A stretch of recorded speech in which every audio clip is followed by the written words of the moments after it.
I want to thank the business leaders for joining us today, as well as members of my cabinet and the White House team.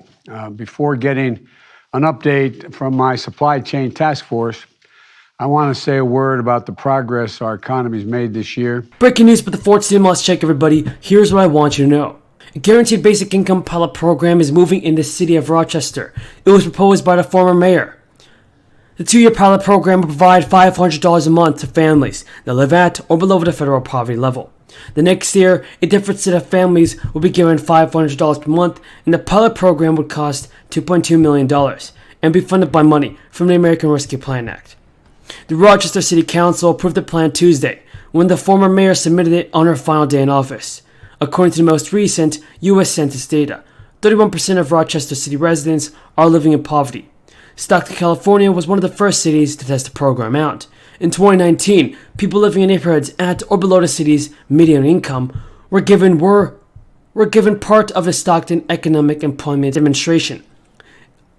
They were given monthly payments of $500 over 2 years. The program's preliminary analysis, looking at spending habits from 2019 to 2020, showed the number of recipients with full-time jobs increased from 28% to 40%, and more people were able to pay off debt. The program's preliminary analysis, looking at spending habits from 2019 to 2020, showed the number of recipients with full-time jobs increased from 28% to 40%, and more people were able to pay off debt.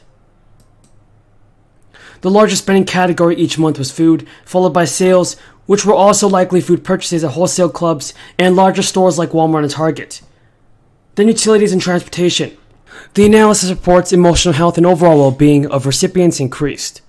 Now, the Guaranteed Income Program's report also found that the $500 made making rent payments, covering childcare, and taking care of medical needs more bearable for recipients.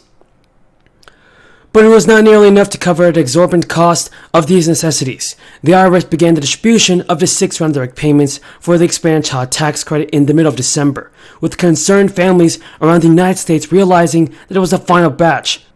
However, there is a potential for some of those parents to receive a payment worth up to $8,000 in 2022. For parents to have an AGI of less than $125,000 and who have at least 2 children not older than 13 years of age. The extra money was made available. Known as the Child Independent Tax Credit, the purpose is to assist families in providing care and support for their children by offsetting other costs. Congress passed the American Rescue Package back in March, and the $1.9 trillion relief bill expanded a decades-old child tax credit program to include direct monthly payments for the first time. However, only 1 year of funding was ensured, and unless Congress is able to pass an extension by December 28th, the monthly payments will end with December's installment. The IRS has announced that credit is calculated based on your income and a percentage of expenses that you incur for the care of qualifying people to enable you to go to work, look for work, or to attend school. The payment in the new year, which could be up to $8,000, can be used to cover expenses. And as a potentially refundable payment, it is also possible that taxes on it will not be required to be paid. However, the money will not automatically be issued. Eligible households will have to apply for the payment. And for months, Congress has been debating the future of President Biden's Build Back Better bill, a legislative package which includes a 1-year extension of the improved child tax credit.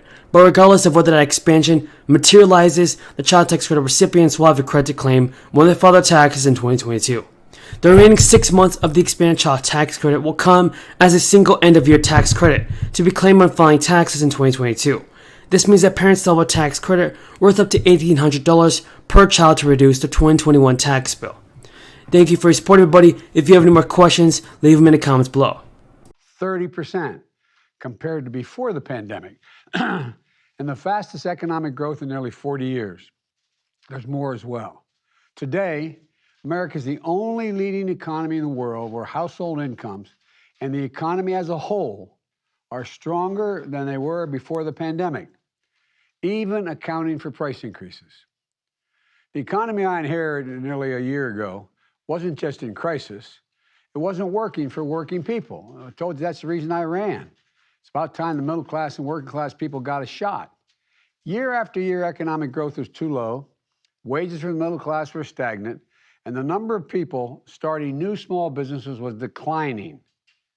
Over this year, we've acted, from the American Rescue Plan to the bipartisan infrastructure law, to change this trajectory.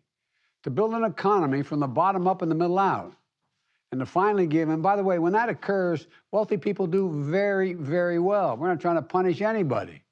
They do very well.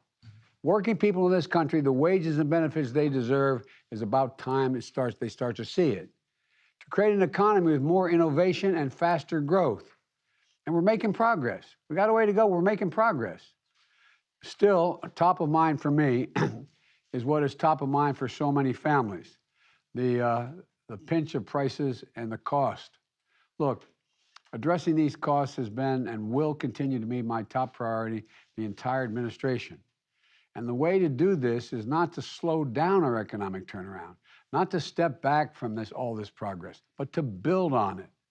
We can and we will address prices by expanding productivity capacity in our economy so we move more goods to market, get more Americans working, encouraging more investments in innovation, and making sure American consumers see those benefits at the store and at the pump when they go to fill up their cars. Let me describe 3 specific areas I'm focusing on. First, supply chains, and I owe a lot to the people, the business people on this call, on this Zoom. Earlier this fall, we heard a lot of dire warnings about supply chain problems leading to a crisis around the holidays. So we acted. A lot of recommendations of the people that you see on the screen here. I wish we were all able to do this in person. We brought together business and labor leaders to solve problems.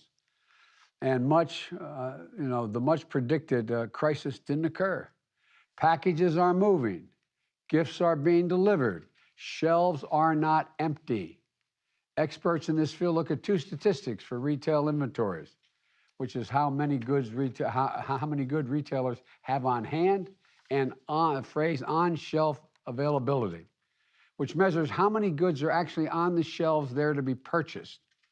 Today, retail inventories are up 3% from last year. Inventories are healthy, and on-shelf availability before the pandemic was about 91%. Today, it's at 90%. 90%. I'm sure you can go and find some shelf where it's empty because a particular sort of gifts are very popular. I don't know. But 90% availability. And delivery times this season for FedEx, UPS, and the U.S. Postal Service are faster than before the pandemic, even as Americans have purchased a record amount of goods. This is in part due to the progress we've made at our nation's ports, which are now moving historic amounts of goods. You know, after working with our administration, the ports of Los Angeles and Long Beach have nearly cut in half the number of those great big containers you see sitting on a dock for more than 8 days. This is striking progress since November. In fact, right now, the number of containers moving through our ports is higher than ever. It's because we've